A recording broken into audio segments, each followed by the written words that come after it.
구독자 여러분 안녕하세요. 축구 토토 승무패 전문 경기 분석가 S버프입니다. 올해 첫 축구 토토 승무패가 종료되었는데요. 여러분 어떻게 좋은 결과 얻으셨나요? 1회차는 예상외로 이변 경기가 많아서 2월을 예상했었는데 1등 적중이 2명이나 나왔습니다. 1등 적중 금액이 9억 2,400만 원인데 두 분이 각각 4억 6천만 원씩 나눠 갖게 되었네요. 적중되신 분들 정말 축하드립니다. 지난 1회차는 연휴와 함께 경기 배정이 늦게 나오는 바람에 분석이 많이 늦어졌습니다. 이 점 다시 한번 구독자분들에게 양해를 구합니다. 지난 1회차에서는 각 팀별로 부상 선수들의 공백과 복귀 선수들의 영향으로 경기력 차이가 많았습니다. 호펜하임은 미넨글라전에서 중원의 흐름과 과정이 굉장히 좋았는데 프라이부르크는 슈투트가르트전에서 고전했기 때문에 호펜하임의 승과 무로 예상했습니다. 호펜하임이 전반 6분 만에 실점을 허용했고 중원 루디의 부상으로 교체 투입된 보가테의 핸드볼 파울로 페널티킥을 허용하면서 그리고 또 센터백 카심의 어이없는 자책골로 전반에만 무려 3골을 허용했고 이미 프라이부르크의 승리가 기울었었죠. 프랑크푸르트와 레버쿠젠 경기는 좀 충격적이었습니다. 중원에서의 볼 점유율도 높았고 측면의 공격도 괜찮았지만 수비에서의 자책골과 실책이 많았죠. 주전 수비수들이 부상에서 회복 못한 점이 아쉬웠고 프랑크푸르트가 홈에서 레버쿠젠에게 강하다는 것, 그리고 켈린과 아우쿠스 경기를 보면서 역시 분데스리가는 상대 전적도 깊게 고려해야 한다는 사실을 깨달았습니다. 라리가에서는 헤타페의 경기력이 생각보다 좋지 못하는 것과 리그 3위인 소시에다의 중원과 공격 라인의 호흡이 답답함이 있었고 컨디션도 좋아 보이진 않았습니다. 베티스와 세비야 경기는 베티스의 우측 공격이 굉장히 날카로웠고 페널티 2개를 모두 성공시켰다면 세비야를 상대로 승리를 거둘 뻔한 경기였습니다. 그래도 이번 1회차 분석에서는 12위 에이바르와 그라나다의 경기는 에이바르 승리를 적중시켰고 개인적으로 프로토 배당률 169.4배짜리 10경기 조합을 베팅해봤는데요. 베티스와 세비야의 결과는 아쉬웠지만 나머지 9경기는 모두 적중시켰습니다. 구독자 여러분들에게 추후에 100원의 행복 추천 조합이라는 컨셉으로 준비할 생각입니다. 이런 재미난 콘텐츠들도 준비 중에 있으니 구독, 좋아요 많이 눌러주세요. 구독자 1000명이 넘어가야 커뮤니티 기능이 생긴다고 합니다. 그럼 이번 2회차 라리가 7경기 초안픽 분석해드리겠습니다. 첫 번째 경기 세비야와 소시에다의 경기입니다. 홈팀 세비야는 지난 17라운드 베티스 원정에서 1대1 무승부를 기록하면서 4위에서 6위로 내려앉았죠. 대용, 수소, 오캄포스 3명이 중앙과 측면 공격을 맡았지만 상대의 강한 압박에 좋은 모습을 보여주지 못했어요. 중원에서도 조르단, 구델리, 토레스도 상대를 향한 압박은 좋았지만 공격적으로는 잘 풀어내지 못했습니다. 오히려 16라운드 비아레알을 상대로 엔네시리와 미들의 페르난도, 라키티치, 조르단이 선발 출전했을 때 측면과 중원의 호흡과 공격 전개가 좋았었죠. 이번 소시에다전에서 선발 라인업에 변화가 있을 것으로 예상됩니다. 원정팀 소시에다드입니다. 19위 오사수나를 상대로 상당히 고전했었죠. 상대의 전방 압박과 중원 압박에 공격이 전혀 되지 않았고 코너킥 상황에서 볼 탈취 후 빌드업 과정에서 볼 처리를 제대로 하지 못하면서 실점을 허용했어요. 공격에서는 윌리안 호세, 오야르자발과 오랜만에 교체해서 선발로 출전한 안데르 바레네체아가 오른쪽 공격을 맡았지만 상대 압박에 위협적인 모습을 보여주지 못했죠.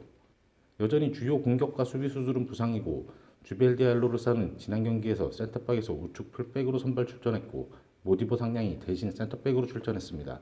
공수 조율은 게바라가 맡았었죠. 중앙 공격인 실바의 부상 공백이 커 보였고 포르투는 측면에서 큰 화력을 보여주지 못했습니다. 결국 게베라, 오야르자발, 윌리안 호세, 안데르 바레네체아 모두 후반 중반 이후 교체 아웃되었지만 경기력은 살아나지 않았죠. 지난 17라운드 두 팀의 경기를 비교해봤을 때 소시에다드의 경기력이 더 안 좋아 보였습니다. 세비야도 지난 베티스 원정에서 좋은 모습은 아니었지만 로테이션으로 가능한 선수들이 충분히 있고 퇴장 징계로 출전하지 못했던 중원의 핵심 페르난도가 이번 경기에는 출전이 가능합니다. 또한 세비야는 원정보다 홈에서 강한 모습을 보이고 있고 상대 전적에서도 홈에서 소시에다를 상대로 패가 없죠. 최종 부상 선수들의 출전 여부를 지켜봐야겠지만 세비야의 단통 승리를 예상합니다. 여섯 번째 경기 에이티 마드리드와 빌바오입니다.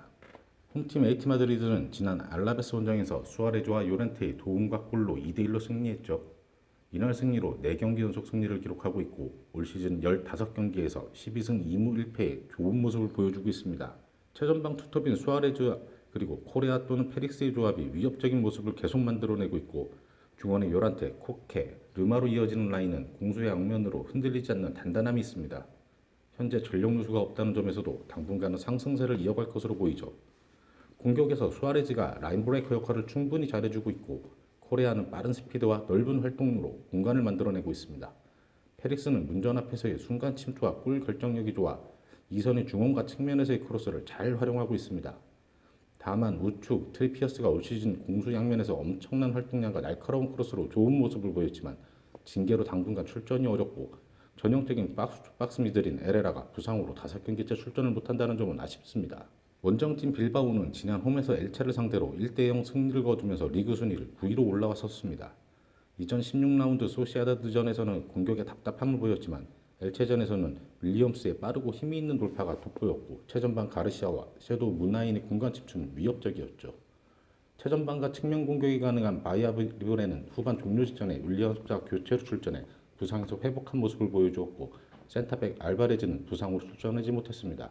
중원의 압박은 괜찮았지만 수비 뒷공간을 내주는 모습은 여전히 불안했고 부상 중인 로페즈 대신 선발 출전한 베렌게르는 수비 가담은 좋았지만 공격 전개와 측면에서의 활약은 좀 미약했습니다. AT 마드리드가 전력상 위에 있고 좌우 공격의 밸런스도 좋습니다. 빌바오는 중원의 강한 압박과 공격수들의 수비 가담이 좋은 팀입니다. 빌바오의 강한 압박에 지난 레알 마드리드도 후반 중반까지 고전했고 비아레알은 홈에서 1대1 무승부, 소시에다드는 1대0으로 패했었죠. AT 마드리드가 최전방의 공간 침투와 측면의 위협적인 크로스로 승리를 잡을 확률이 높지만 빌바오의 강한 압박에 고전할 가능성도 있어 보입니다. 빌바오의 부상자 복귀 상황과 이번 주 중에 홈에서 치르는 바르셀로나와의 경기 결과도 지켜봐야 하지만 우선 초안픽은 AT 마드리드의 승과 무를 예상합니다. 7번째 경기는 그라나다와 바르셀로나의 매치입니다. 홈팀 그라나다는 지난 에이바르 원정에서 0대2로 패했죠. 이날 경기에서 두아르테와 풀키어는 퇴장 징계와 경고 누적으로 출전하지 못했고 부상에서 복귀한 바이에르는 두아르테 대신 센터백으로 선발 출전했지만 부상 복귀 후 아직 폼이 올라오지 않은 모습이었습니다. 결국은 중앙 수비 불안과 중원 압박이 안 됐다는 이야기죠. 그라나다 팀의 장점은 공격진의 고른 득점력을 가지고 있다는 점인데요. 특히 케네디는 중거리 슈팅과 크로스가 위협적이고 최전방 몰리나는 제공권과 문전 앞에서의 골 감각이 좋습니다. 노장 솔다도는 이타적인 움직임과 위치 선정이 장점이죠. 부족한 점이라고 하면 상대의 빠른 역습에 중원 압박이 제대로 안 된다는 점이 아쉬운 점이죠. 원정팀 바르셀로나는 지난 코로나로 연기되었던 빌바오와의 2라운드 원정 경기를 주중에 치르게 됩니다. 그리고 3일 후 그라나다 원정 경기를 치러야 하는 상황이죠. 아무래도 체력적인 부담이 있어 보입니다. 지난 우에스카와의 원정 경기에서 1대0으로 승리했고 이전 홈에서 치른 에이바르와의 경기에서는 1대1 무승부를 기록했습니다. 카디스와의 원정에서 2대1 충격패를 당한 이후 6경기째 패가 없지만 수비 라인에서의 어이없는 실수로 실점하는 상황이 있고 골 찬스에 비해서 많은 득점을 하지는 못하고 있습니다. 바르셀로나의 주중 빌바오 경기 결과를 지켜봐야겠지만 그라나다는 홈에서 치른 8경기 중 5승 2무 1패로 강한 모습을 보여주고 있죠. 지난 경기에서 센터백 두아르테와 측면 풀케어가 결정했지만 이번 경기에는 출전이 가능한 상황입니다. 초안픽으로 그라나다의 승과 패로 나누어질 것으로 예상됩니다. 9번째 매치는 레반테와 에이바르의 경기입니다. 최근 공격적인 모습으로 3경기에서 패가 없었던 레반테는 지난 비아레알 원정에서 1대2로 패했습니다. 최전방 투톱인 고메잘쿤과 로제르의 공간 활용한 침투는 좋았지만 센터백 베조, 로버 피에르 그리고 중원에서의 푸크세비치 결장으로 인한 중원과 센터백 공백을 채우지 못했죠. 결국 임시방편으로 센터백 두아르테를 중심으로 한 3백으로 전환했지만 전반 중반 측면 압박이 안되면서 실점을 허용했습니다. 레반테의 전방 압박은 좋았지만 상대의 전방 압박에 당황하며 빌드업 과정에서 실수가 많이 나왔죠. 원정팀 에이바르는 지난 홈에서 그라나다에게 2대0으로 승리했습니다. 전방 엔리치와 키케가 투톱으로 출전했고 중원에는 엑스포시토와 디우프를 선발 출전시켜 역습보다는 중원에서 안정감이 있는 경기를 펼쳤습니다. 상대에 따라 역습 혹은 중원 밸런스 있는 경기 패턴을 보여주고 있죠. 지난 그라나다전에서는 이누이와 브리안 힐을 측면에 배치하고 키케와 엘리치를 최전방에 투톱으로 출전시켜 중원 밸런스에 무게를 두었습니다. 공격의 파괴력은 떨어지고 중원 센터백이 느리고 제공권은 약하지만 전체적인 수비 밸런스는 좋은 편입니다. 레반테는 전방 압박 이후 빠른 공격을 보이는 축구를 하고 있습니다. 반면 에이바르는 팀 밸런스를 유지하면서 득점 기회를 만들어내고 있죠. 수비는 레반테보다 에이바르의 조직력이 나아 보입니다. 공격 부분만 판단한다면 레반테의 승리가 점쳐지지만 중원과 수비의 세밀한 부족함, 레반테가 실점을 허용할 가능성도 높아 보입니다. 레반테의 승과 무 예상합니다. 11번째 경기는 카디스와 알라베스의 경기입니다. 홈팀 카디스는 올 시즌 라리가로 승격한 이후 8라운드까지 좋은 흐름을 유지했었죠. 지난 홈에서 치른 비아레알과는 무승부, 바르셀로나에게는 승리를 거뒀고 원정에서 레알 마드리드에게도 승리했습니다. 하지만 최근 홈에서 바르셀로나를 2대1로 승리한 이후 3연패를 기록했고 이후 바이아돌리드와 발렌시아에게는 무승부를 기록했습니다. 현재 5경기째 승리가 없는 상황이죠. 최전방 네그레도, 중원의 요은손, 팔리, 센터백 칼라를 중심으로 상대방에 따라 양쪽 측면에 변화를 주고 있습니다. 지난 발렌시아와의 경기에서는 로자노 콜론과 네그레도가 최전방 투톱으로 출전했었죠. 양쪽 측면에는 이스케르도와 알렉스를 선발 출전시켜 발렌시아의 측면 역습에 대비한 모습이었습니다. 세트피스 상황에서 센터백 알카라와 중원 팔리의 제공권이 좋았고 빠른 측면 역습도 괜찮아 보였습니다. 전체적으로 활동량이 많은 팀입니다. 원정팀 알라베스입니다. 올 시즌 초반 수비가 흔들리면서 고전했지만 7라운드 바이아돌리드 원정 승리 이후 6경기 동안 패가 없었습니다. 이 시기에 바르셀로나와 소시에다드와는 무승부를 기록했고 레알 마드리드 원정에서는 2대1로 승리했습니다. 지난 홈에서 치른 에이티 마드리드와의 경기에서는 중원의 피냐가 경고 누적으로 출전하지 못했고 센터백 라구아르디아가 퇴장으로 이번 경기에 출전이 불가능합니다. 최근 중원의 피나와 호흡을 맞춘 바타글리아 대신 가르시아를 선발로 내세우면서 중원에서 수비보다는 공격적인 모습을 보여주고 있고 센터백 랭케운에는 제공권과 강한 대인 방어가 좋습니다. 다만 공격과 측면에서 역습은 빠르지만 단순해서 상대에게 크게 위협적인 모습은 없습니다. 두 팀 모두 전력이 비슷해 보입니다. 카디스는 중원의 많은 활동량과 측면 역습으로 경기를 이끌어가고 있고 알라베스도 최전방의 무게감은 떨어지지만 측면에서부터 공격이 시작되는 상황이 많이 있습니다. 공격에서의 무게가 떨어지는 두 팀이지만 최근 경기력에서는 알라베스보다 카디스가 더 좋아 보입니다. 카디스의 승과 무 예상합니다. 13번째 경기는 엘체와 헤파테의 경기입니다. 홈팀 엘체는 현재까지 10경기 동안 승리가 없습니다.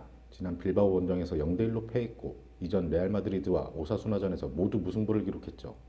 지난 레알 마드리드전에서는 힘과 높이가 있는 보예를 최전방에 배치했고 로드리게스, 마르코네, 쿠티, 중원 3인방은 간격을 유지하면서 레알 마드리드의 중원을 잘 봉쇄했습니다. 이전 빌바오전에서는 보예 대신 최전방에 카리오가 선발로 나왔고 쿠티와 피델이 중원에 배치되었었죠. 중원 압박보다는 라인을 유지하면서 라고니의 측면 돌파와 공간 침투가 아주 좋았습니다. 양쪽 측면 수비는 공수 양면으로 활동량이 많지만 상대의 빠른 선수에게 1대1 돌파를 허용하는 모습이 자주 보이네요. 원정팀 헤타페는 최근 비아돌리드와 에이트마드리드에게 모두 홈과 원정에서 0대1로 패했습니다. 이전 경기에서는 셀타비고를 상대로 홈에서 비겼고 카디스 원정에서는 2대0으로 승리했었죠. 중원의 막시모비치를 중심으로 센터백 다코남, 카바코 알마다가 경기 중심을 잡아주고 있고 최전방 마타와 앙헬 투톱이 주로 선발 라인업으로 출전하고 있습니다. 측면에는 쿠쿠, 니옴, 쿠초, 포르티오가 상대에 따라 선발과 교체로 투입됩니다. 중원의 압박은 괜찮았지만 측면 공수 양면에서 파괴력이 떨어지고 있고 중원에서의 볼 배급도 좋지 않습니다. 이전 경기에서 압박이 강하지 않은 바야돌리드를 상대로도 중원에서 측면, 최전방으로 전혀 연결되지 않았었죠. 측면에서 공간을 많이 내주는 모습이 보였습니다. 전체적으로 경기력 수준이 높지 않았어요. 엘체와 헤타페 두 팀의 전력이 비슷하지만 공격의 과정은 엘체가 조금 더 좋아 보입니다. 헤타페가 역배당을 받았지만 최근 경기에서 공격 과정이 너무 좋지 않았고 수비 조직력이 떨어져 보였습니다. 반면 수비 불안함은 있지만 엘체는 보예를 중심으로 한 측면 크로스와 중앙 압박이 아주 좋아 보였습니다. 최종적으로 부상 선수와 주중 구강컵 경기 결과를 보고 판단해야겠지만 초안픽은 엘체의 승과 무를 예상합니다. 14번째 경기 바이아돌리드와 발렌시아와의 경기입니다. 홈팀 바이아돌리드는 지난 헤타페와의 경기에서 중원 압박에 성공하면서 원정에서 1대0으로 승리했죠. 이전 카디스 원정에서도 중원 압박과 수비 라인에서 상대 공간 침투를 잘 막아내면서 0대0으로 비겼었습니다. 상위권 팀들에게는 고전하는 모습을 보이지만 최전방 와이즈만이 문전에서의 위치 선정과 양측면 오렐라나와 폴라노의 크로스는 위협적인 모습입니다. 지난 헤타페와의 경기에서는 4-1-4-1 포메이션으로 중원에 수비력이 있는 조타, 메사, 키케, 비아를 배치했고 페데가 수비형 미드를 맡아 유기적인 협력과 압박으로 상대의 공격을 미리 차단했죠. 공격에서는 답답한 모습을 보였지만 중원 압박으로 이기는 경기를 했다고 판단됩니다. 원정팀 발렌시아는 지난 레알 마드리드전에서 홈에서 4대1 대승을 거두면서 3연패 늪에서 완전히 빠져나오는 듯 했지만 다시 흐름이 나빠지고 있습니다. 레알 마드리드전 승리 이후 현재 8경기째 승리가 없습니다. 전방 압박과 중원에서 측면과 최전방으로 이어지는 공격 과정도 나쁘지는 않지만 수비 라인이 좀처럼 안정을 찾지 못하고 있고 최근 경기에서는 게데스와 하손이 거친 파울로 퇴장당하면서 경기력을 떨어뜨리고 있습니다. 공격에서도 문전 앞에서 세밀한 마무리와 수비의 제공권, 측면 수비의 빠른 공수 전환에 대한 보완이 필요해 보입니다. 바이올리드는 최근 중원 압박이 제대로 되면서 지지 않는 경기를 하고 있죠. 지난 바르셀로나와 에이트 마드리드에겐 패했지만 중상위권, 하위권 팀들에게는 패하지 않았습니다. 발렌시아는 최근 수비가 흔들리면서 좋지 않은 모습을 보이고 있습니다. 많은 활동량과 거친 압박은 상대를 압도할 수 있지만 수비가 받쳐주지 못하면서 어려운 경기를 하고 있죠. 최종 부상 선수와 바이아돌리드의 주중 구강컵 상황을 지켜봐야겠지만 발렌시아가 원정에서 고전할 것으로 예상됩니다. 바이아돌리드의 승과 무 예상합니다. 그럼 마지막으로 라리가 7경기 초안픽 확인하시고 내일 저녁 최종 픽 분석 영상으로 다시 찾아뵙겠습니다.